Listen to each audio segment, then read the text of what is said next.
In this transformations question, part A asks me just to sketch this cubic, so I've just factorised the x outside of each of these, left me the quadratic.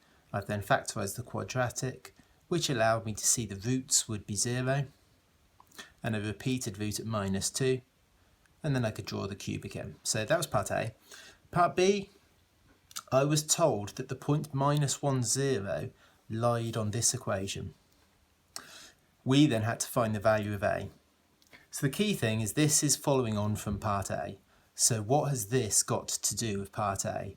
So you just need to compare this with the original equation. So just go through each term. We've got the y equals.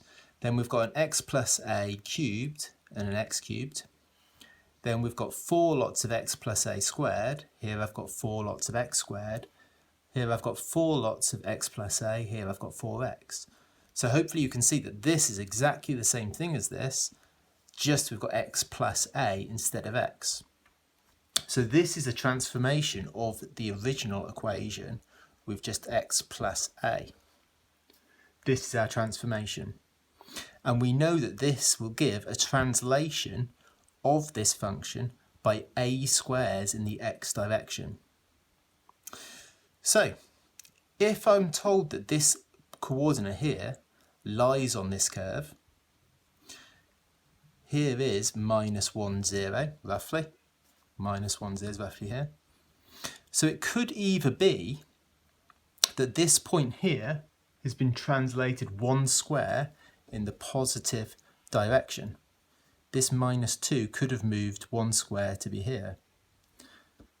In that case, if this graph was to move 1 square in the positive direction, then a would have had to have been -1.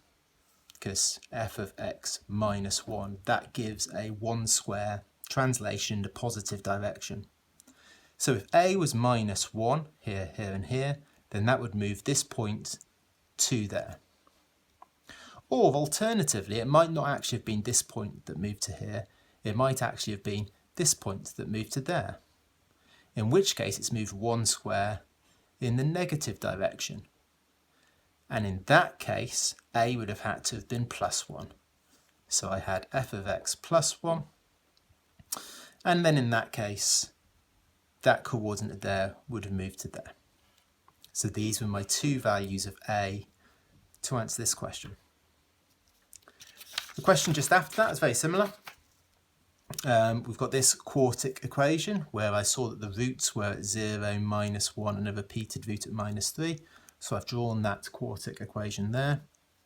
Part B, again, we need to compare that with the original. And hopefully you can see that they are exactly the same, just this has got x plus b, an x plus b, and an x plus b. So this is like saying y equals f of x plus b.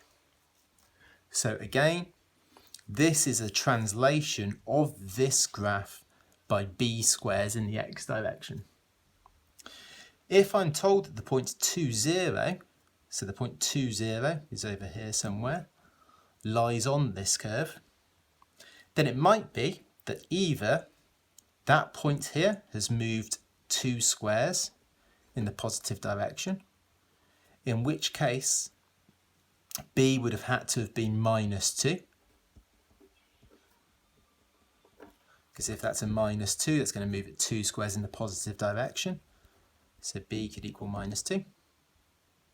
Or it could have been this point here that moved 3 squares, because that point there is -1. So that could have moved 3 squares over there, in that case b would have had to have been -3.